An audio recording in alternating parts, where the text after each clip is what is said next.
Running Sentences presents The Long Road to Get Home, Part 10. A Return Home. Ventured finally gets their chance to go home, but is it going to be easy to get there, and is it what they want? This story is written and narrated by Michael Hunnery. It is a work of fiction, so any names, characters, businesses, events, and situations within this story are products of the author's imagination. Any resemblance to real people, situations, characters, businesses, events, and or fictional businesses, characters, events, and so on is purely coincidental. Copyright 2024, Michael Hunnery. All rights reserved. With light filtering in from above the church area, the group finds themselves trying to extricate from rubble. A few bruised bodies and bones keeping them from rising all too quickly, but they manage to get to their feet. They can see from where they are that this place is filled with casks of wine, now mostly broken, and there are no signs of that preacher Craw. Is everyone okay? Well, mostly fine over here, Barn. Erie is helping up Claudia and Keith as they try to dust themselves off, once up and about. It took Barn a few seconds to do a head count as they all got up from the rubble they're in. Well, good. Let's get out of here while that figure is gone, then, Barn announced. You mean Kroll? Sure, Langer, sure. And what about the god the man was talking about, that preacher was talking about? Well, Claudia, no more noises above, but I'm sure we're about to find out, Barn said. With a grimace, they look to the dark space around them a bit further, as they aren't able to see much, but they need a way out of there. Keith takes a moment to light up a few small light balls, showing off the cellar. The smell of wine and the look for a way out commenced in earnest. There's a door over there, but I can see it's blocked by rubble, Keith pointed out. Are we stuck in this pit? I don't want to die in a pit of a church. Well, maybe the townspeople might come around here and see what's going on, Claudia. Will they see what's happened and say this is our fate for ruining things for them? Erie, that doesn't sound very nice. Well, you're coming up with it. It's not my idea. Neither of those things are helpful, Claudia, Erie. Just concentrate on getting a way out of here. If Keith or Claudia, you have magic, can you build and move rubble about with it? The two magic wielders look to one another, with a shrug.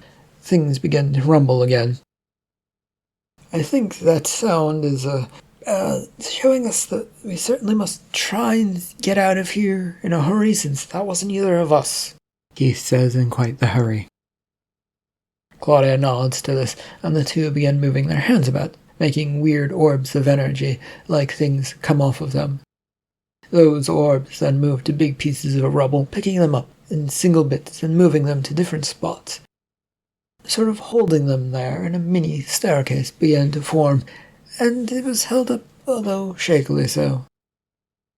I don't know how much I can hold on to this, but the rest of you might want to hurry up, Claudia said, straining against the bonds of magic holding stones. Well, there's no time to search for that weird Mr. Craw. Everyone up and out, Barn orders.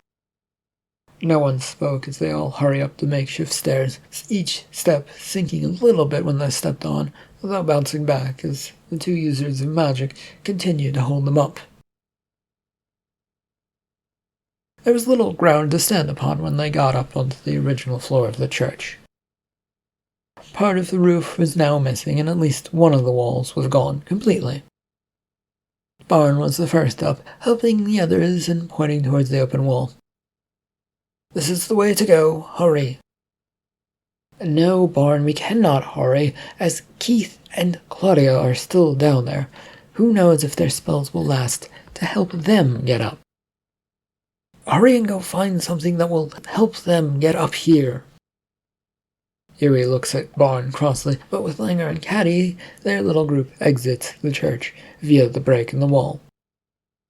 Taking a few steps back towards the hole, Barn carefully looks down at it. Can you two actually get up? No, this magic won't hold if we move. Well, just, you can drop the spell, but hold steady for a few minutes. The others are searching for a way to get you out. Out on the street, the trio of Langer, Caddy, and Eerie come to a stop. The little town was now leveled, with nothing but a glowing orange globe hanging over it. The trio stare towards it. So, are we going to guess if that is a god, or? Langer asked, mostly towards the sky. Well, that would most certainly be an interesting god, Eerie responded. I don't know what it is either, but I kind of agree with Eerie. It's weird and interesting. Well, yes, it is weird and interesting and fun to stare at, but I don't think we can stay here and stare at it and all that. Eerie said this, despite the fact that she was still staring at it. Shall we split up then? The three share a nod of yes, but remain exactly where they stand. It isn't okay to stare at that, is it?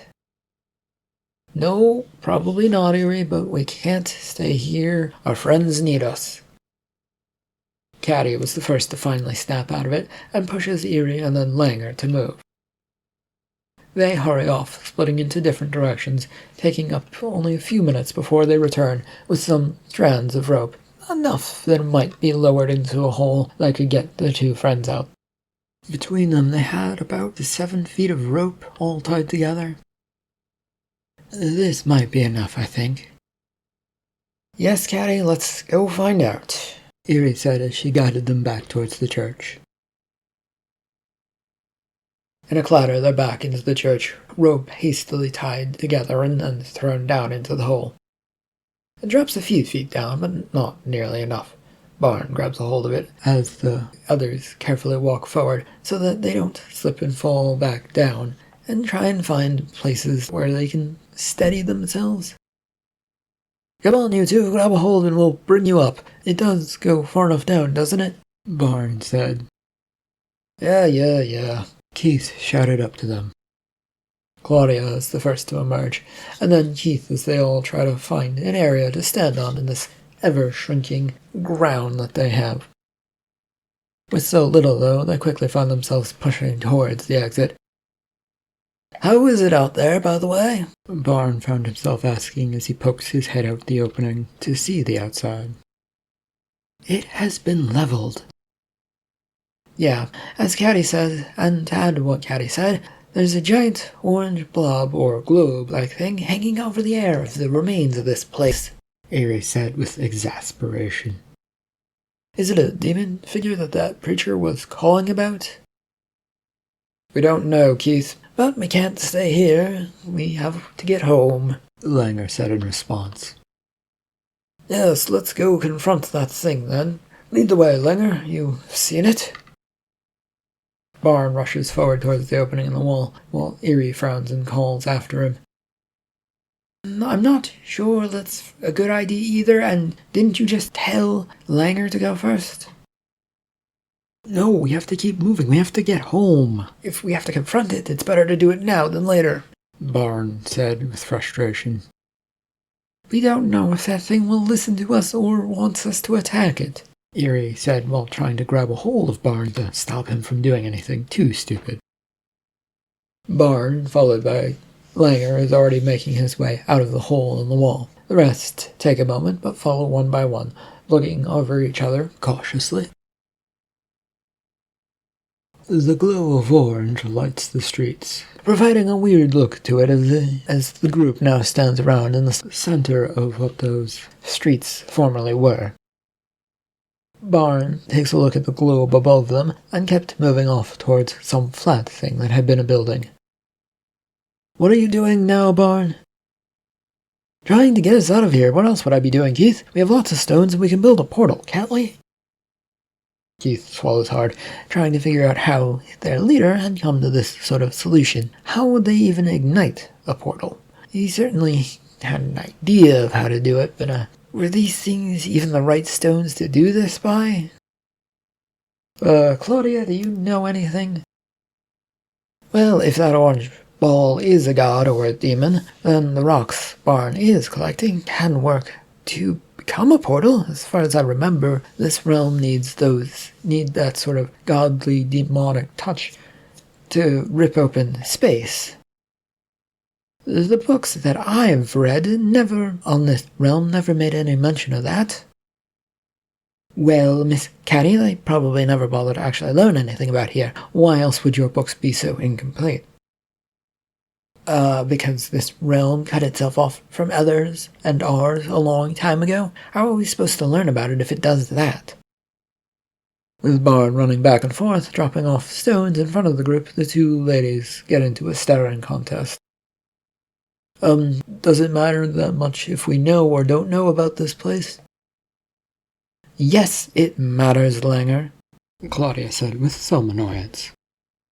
Okay, but can we build with these stones, right? And we can get out of here and homeward bound with them?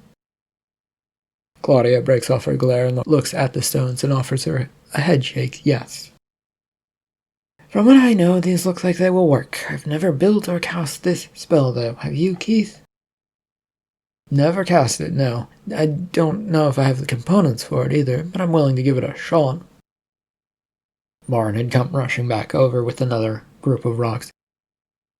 Search this place if we don't have enough stuff you need. We will build this doorway. We have to get out of here, right? Keith looks to Claudia with a shrug, which she returns as the two wander off to look about. This while Eerie and Langer began trying to piece together the rocks to form the beginnings of the doorway arch. It turns into a task of trying to balance rock on rock with little support for them, and they keep falling over. Can't you two hold this structure together? No, not really, Barn. But you can try while we go search for rocks, Langer offered. No, you keep at it and help them out, Caddy. What? I'm looking about the place to make sure it's secure for us. I don't want us to fall into any more danger. Me building won't help. Fine, do that, but I need some help getting more stones. I don't think I can just find enough all on my own. Barn says as he takes a few steps away to go collect more rocks. Langer nods to Eerie, who dusts her hands off with a nod back to him, moves off to help Barn, leaving Langer all alone to do this. What a lonely job. I can still hear you. A glance up shows the caddy's a few feet away, but looking this way and that. There's no high ground to get here, but she has her bow and arrow at the ready for anything. Thanks, I guess. What's got you in such a mood? I'm worried about whether this will work or not. Do you think it will? Maybe it is rather odd that a demon/god/whatever it is has decided to destroy this place merely so that we can go home. Yeah, doesn't make much sense why they do that. There's a rumble and the shake of the ground, and both look to the sky to see the orange ball now hovering directly above them and seemingly lowering itself. They weren't entirely sure of that. Please do not shoot at that ball at this moment, Caddy. I wasn't thinking about it. My education informed me of how not to piss things off in life. You know, the basics of surviving in the world. Unlucky me to survive merely in a small town that was constantly in the sight of bickering soldiers for different lords and kings. You survived, though. Why is that a question? I'm here, aren't I? I'm not sure you did survive, and there's plenty of magic to bring people back, Caddy said in a teasing way towards Langer. Those types never age once brought back, and I most certainly do age, and what is with this conversation? With a few stones now balanced and holding together, Langer finds himself trying to concentrate on both things at once. Neither is going particularly well, as a patter of steps approaches. Careful, careful, careful. Anything you do might knock this over. The steps recede for a moment, but only because they have now arrived. Langer throws up his arms around his little stone structure, hopefully to help it stay up. Is this the best you can do while we were gone? Keith asks the working caddy and Langer. Yes, it is. Keith, who had drawn up beside Langer, was studying the little stone structure. "And what were you two talking about, by the way?" Claudia found herself asking. "Where we come from, my little war-torn village versus the dusty books and high life that Caddy has had, and how it both made sure that we wouldn't attack some strange orange ball in the sky," Langer offered rather dryly. "Oh, how odd of a conversation to have. That's the kind of things they talk about when we're nervous, Claudia. It helps us get over our problems. I grew up on the back streets of the capital of our little home realm." "And somehow in the end you became a rather powerful magician, Keith?" Caddy added in. "Not that powerful, but I showed promise, and a teacher spotted me one day. They took me in when my parents left me out to die because I had magic and I was left on the back streets." The duo of Claudia and Keith had dropped to their knees, helping to build up the other side of what would be this door frame. Their touch was infinitely more minute, and able to get the tower that arched around so that it would meet the other side. At this sight, though, Langer gives up and lets them do the job. "All this feels strange, by the way. Does it to you guys?" "What does, Langer?" Caddy asked. "That this is our way home. It is easy and has been handed to us, pretty much." "Well, we've gone through an awful lot to get here, though." "That's the thing, though, Keith. All the tramping across the lands, and in the end a creature hands us the tool to get out, and did you get the rest of the ingredients you needed, right?" "Yes, we got them. Found them amongst the flattened buildings," Claudia said, holding up the items. "See? Handed to us. Because the gods really want us to leave, or something?" Langer found himself saying, though he didn't trust his own words. Barn and Yuri now came back with the last few stones in their arms, and a look of concern to them. "Are we all set?" Barn said as he came bustling in. "Well, we have to finalize building this thing, and I'll need Claudia's help. Other than that, it's just Langer questioning things," Keith offers as he points over towards the various things that need to be done. "What's wrong?" Yuri finds herself asking Langer. Langer sighs and explains to Yuri and Barn his trepidation as the group gathers around finishing the structure. As they complete, they all step back and wait for the two magic wielders to do their thing. "Well, easy or not, let's get out of here. Mr. Keith, Miss Claudia, if you could be so kind, and, actually, are you coming with us, Claudia, to our realm?" Barn said. "Well, I haven't actually made up my mind yet, but I'm open to exploring it if things sound interesting there, or there are anything interesting aside from a raging war that you brought here." The group looks about to one another, trying to come up with an answer to help satisfy Claudia's question. More than a few shrugs pass between the lot of them. Well, I guess that depends on what you consider fun or interesting. I'm certain it can be found, but generally it feels at least slightly similar to here. Maybe a little bit nicer and a little less downturned and dreadful than here, but that might be changing with the demon undead general. Well, I guess that's enough for me to at least want to explore and see what it offers. So, good enough for me, Keith. Well, you're most welcome to come with us, though we aren't sure what awaits us on the other side, since it has been so long and we really don't know if the doorway will actually let us through. How long have you been over here, by the way? Claudia asked out of curiosity. Claudia, I think it's going on at least over a month to get anywhere around here. As Yuri says, it's been a bit longer than we anticipated, and now we get to go home. So, let's fire off this spell, shall we, you two? Barn said with a nod to his two magic wielders. Keith, with a nod to Barn, looks to Claudia as they both take up opposite sides across from the archway door frame that they had created. A blue hue of smoke begins drifting off of their fingers, making its way over to the empty space between the arch. There it combines and swirls as it takes up more and more of the space, stretching until it reaches the edges of the frame. Whatever you guys do, don't interrupt us. It might cause the spell to break, and we only have enough elements to try this once. Keith announced. And we might still be missing an element. We substituted one thing, Claudia said in a hurry while concentrating on her spell.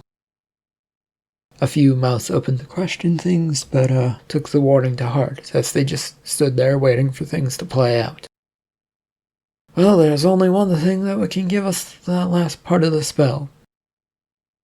Both looked to the orange circle now hovering fully above them, storm clouds ring around it, darkening and looking about ready to let loose. Creature of the orb, if you're here to help us, please complete our spell, Claudia asked the ball in the darkening sky. The air warms around all of them, crackling with energy, as a strike of lightning rips down from the sky. The silence deafening as it hits these stones and throws energy at everyone as they all stare at the light flashes, and then it's all gone.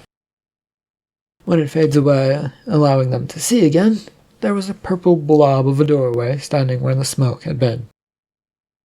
It's complete, a doorway that should lead us home, but there is only one way to find out, Keith announced. That thing actually answered our prayers. How nice for us. I guess it really doesn't want us around anymore, Claudia. Shall we go? Barn, what do you want to do? Yes, we go. The entire group hesitates for a second, waiting for someone else to be the first to try and go through this new door. A few looks move about the six of them, but still no decision. Langer, Barn ordered. All right, I'm going because I'm the rogue who likes to check for traps, Barn. We can't always send him first into danger. Well, Eerie, he is good at finding it. Eerie stiffens at Caddy's comment, and the two share a glare at one another for a second. Well, it is just a door, but I would like someone right behind me if they would be so kind. That should not happen, since, as Caddy points out, you do find danger. So do you, Keith, standing in the middle of the group trying to avoid it. Usually it's you the one who finds all the trouble in the world. Langer protests to Keith. We're not here to fight one another. Go in, please, and Caddy follow him with Keith behind her. Barn orders in his strictest voice. Langer charges forward, drawing out a dagger as he throws himself at the ethereal-like door. A bright lit purple space welcomes Langer and then Caddy inside. It's a tall, narrow hallway corridor of a space, with a door in front of them and one behind them. There was little else it seemed to have for them. We only have one way to go, Langer. I noticed, but I'm at least a little smart and don't want to rush things. I'm supposed to look for traps. Get to it, then? Caddy pleaded. He sighs as he inches his way forward, looking for all things out of the ordinary.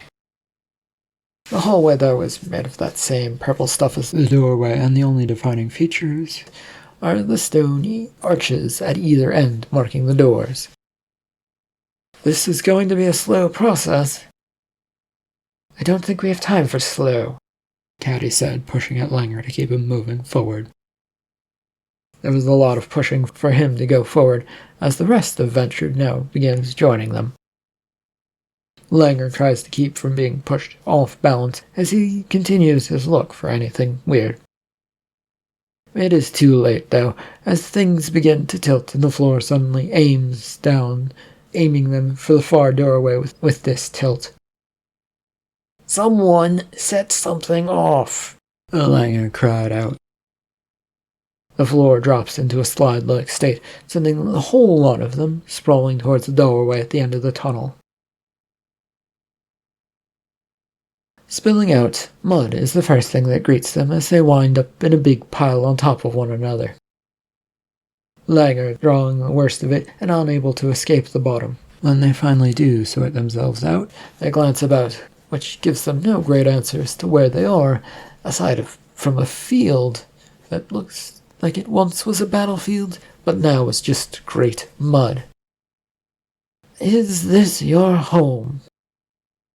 It might be. I'm not entirely sure, Claudia, but it feels like home. Do you happen to have mud fields in your realm? Barn inquired. No idea. I never come across something if it exists. Does anything about this place look familiar to any of you, or is there anything that would help us? No, Claudia. That said, shouldn't this doorway have put us out near another doorway? Keith, what do you say to that? Eerie asked. Well, it should do it. It sometimes doesn't. I don't know if this always does it in such a response, but I mean, generally it does it. There's something we can do to test this, though. They all turn to Barn with a few eyebrows raising in surprise. He grins in return and grabs the ball from his bag and pulls it out. The glow from it is rather diminished as Barn holds it aloft for all to see. Barn, how does that prove anything? If these creatures come out, Eerie, then it should have worked, right? I don't think that's how it works, boss, Eerie said after taking in the sight. Well, we have any other signs that this is home, and nowhere around here looks like home. Anyone else got a suggestion better than mine? There was a rumble that crosses the cloudy sky, forcing them all to look up. The dark clouds seemed to form for a few seconds into a ball, before splitting apart to reveal the night sky and several moons orbiting it. What the? I've only seen 2 moons at most back home. How do you see so many here? Yes. This is our first sign that this is our home, since any of the realms I've been across only usually see 1 or 2 moons. I don't know why we see 5 or 6, but perhaps... Caddy, do you have an answer for Claudia? Barn said. Oh dear, the reflections from the night sky usually show us an angle that doesn't obscure as much out there. At least that's what the books hypothesize. No one has ever gotten up there to actually see these kinds of things, but I think they are trying to do that. Right, now with all that said, let's try and get this ball opened. Shouldn't we wait until we see the undead general before opening it, boss? Why wait for your enemy to come to you when you can get the jump on them? We have to have our army of demons ready for their army of demons. As this was being said by Barn, a dazzling array of green lights appears not far off in the distance, with shapes emerging from them. Langer frowns as he sees this. I think that army might be arriving already, but... would they know we are here? Yeah, exactly, Keith.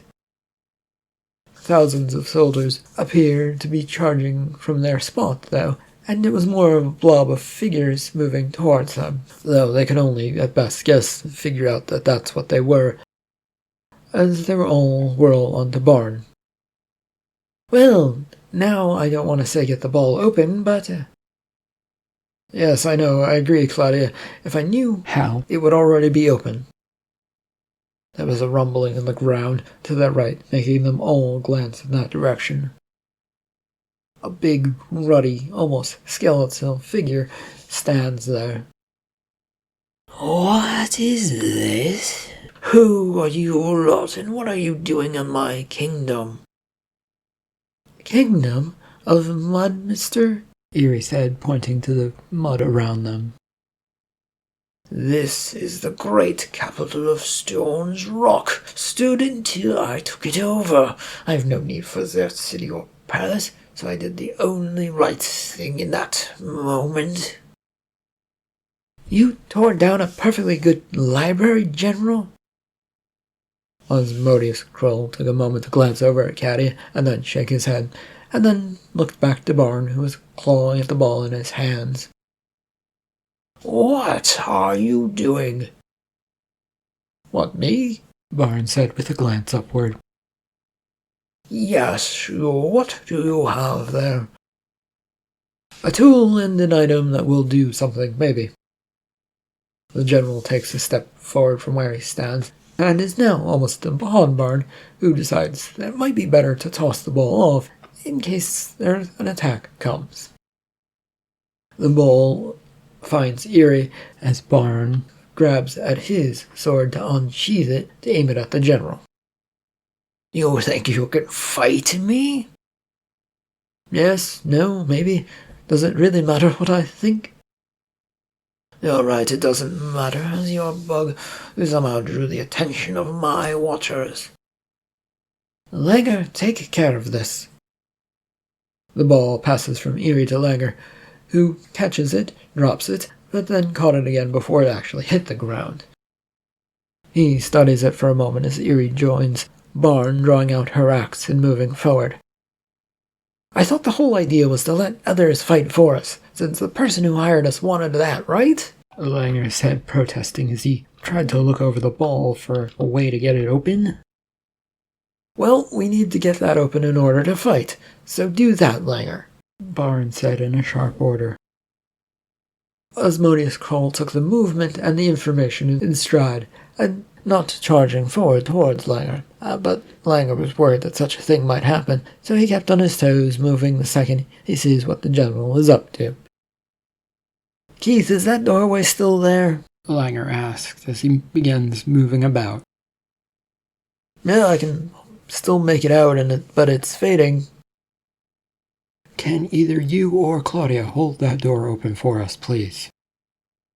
Keith looks to Barn and Eerie, both not listening to the conversation, as they decide to charge forward to attack. Their blades dancing in the air, looking to strike home against the general, who was always a step or two away from them. Claudia, if you could, Keith asked as he was desperately trying to keep up with everything that was going on. Of course, I'll just keep this stupid door open because I know exactly how to do that. She does turn towards the doorway and conjures up something she hoped would hold the spell in place. Though unsure of what she was doing, the only reassuring thing at that moment is Caddy standing by her side to help protect her while firing off a few arrows. Can you move if you cast that spell? I don't think so, Caddy. Alright, I'll warn you if something bad comes this way. So far, those thousands of soldiers still look to be a decent distance away, and the big one only cares about Langer, Caddy said, quickly running down what was going on. Langer was dancing away as the general moves in to try and strike at him while managing to easily dodge away from Eerie and Barnes' attacks. Can I have a second to even up this fight? Langer asks for. You're trying to open up an object that has something to defeat me. Why would I allow for that to happen? You're nice and you like fair fights? The general lets out a creak of a laugh that feels like it echoes about the open field. Each of them feel a little rattle in their bones from the laugh, which actually knocks everyone a little bit sideways. No, you cannot. Langer's hands had slipped a bit from the laugh, and his fingers dig in to try and hold on to the ball. His thumb and pointer fingers dig into a certain spot, though, and click at the same moment. Unsure if what he's done is the right thing, he pulls at the ball to see if it will separate, which it slowly begins to. Ha-ha! I've gone and done it, I hope. There's a loud hiss, and he drops that ball as he continues to run away. Quick! Everyone to the door! Barn calls out. Now we're running away, Barn? Yes, Eerie, we don't know what's about to happen, or if it will end well, or if we will survive it. There is safety through that door. It doesn't take much encouragement for all of them, as Kroll concentrates on stepping down on this metal ball. They have their distraction and a chance to get out of there. One by one, with Claudia being the last one through, they all go. The general grins madly at the disappearing door as they keep their foot firmly down on the ball, as a white hissing smoke continues to pour from it. This time there is no purplish hallway to go through, as the group spills onto a grassy field not far from a town in the distance. It is a calm, almost quiet morning when they land on each other, panting and exhausted. The doorway vanishes the second the last one of them is out. Did that ball open, Langer? Barn asks as he stands up and dusts himself off. As far as I could tell, yes, but I'm not entirely sure. It was opening, but we kind of had to run. Well, what do we do now? Wait here until something happens and hope for the best? What if those creatures get out and decide to join with the general? Keith asked. Barn cast a glance towards the area they come through to feel a bit safer. Waiting here is better than fighting, and those soldiers were almost upon us, or closing in at least, unless anyone has a better option than you're planning on, Barn stated. Keith shook his head now, and they took a moment just to breathe. It only lasts for the moment. As the rest of the group begins to get up and look about. We still have a problem, though. And what would that be, Claudia? We don't actually know where we are now. There's a chance we went to another realm, or we dropped off on the far side of your realm on this piece of land, Eerie. That's what Claudia says is true, and it's hard to tell since it's morning here, and when we left, it was night, Caddy added. There was a slow nod towards Caddy as the group continues to settle in and try and figure things out. Well, Claudia, do you know if your magic responds better to you in your realm? That's a bit of a specific question, I'm not sure, Eerie. My thinking is that it might be a way to know where we are. If your magic responds to you in an increased fashion when you're at home, or maybe it responds better while you were in our realm, I don't know, Eerie offered as an explanation. I don't think it did so in either case, but I'm always up to see what happens. She stands up, dusting herself off, then raising her hand into the air, firing off a little light spell. Sparks ran up and down her finger as they tried to shoot off into the air to form the ball that would turn into this light. But the spell sputters and then goes out. That did not work. Claudia offers as she looks at her hands and shakes them out and tries again, only for the same thing to happen again. Eerie looks to Keith. What about you? He raises his hand into the air in a similar manner as Claudia's. The spell he fires up sparks and rises into the tips of his fingers. Then as it activates and floats in the air for a second before it too fizzles out in a static-like fashion. No, my spell didn't work. I don't think magic will work here. Then that raises the question of where are we? Somewhere safe for the moment, Barn, and away from all of that madness. I don't know if that's a good or a bad thing. They look to Langer as he says this, and as he takes in the shiny city that's not far away. Well, what do we want to do then, Barn? What would you have us do? Eerie asked. Lay low, like I said, for a while we figure things out. Also, since we have no idea where we are, or how accepting this place is, despite its nice looks, we should keep ourselves covered at all times. The group nods at this and begin pulling out cloaks from their bags. Claudia doesn't have one, and she finds an extra one thrown her way from Caddy. I'm mostly human-looking, and Keith is too, but in case of this place being not a great place for non-humans, it's just better that you cover up, right? I'm none better at sneaking around than you are, so let's just give this to you, Claudia. With cloaks and hoods put in place, they all look to Barn, who begins to march forward. Come on to our next adventure and money-making scheme to survive this world. End of part 10, and the end of The Long Road to Get Home. Thank you for listening.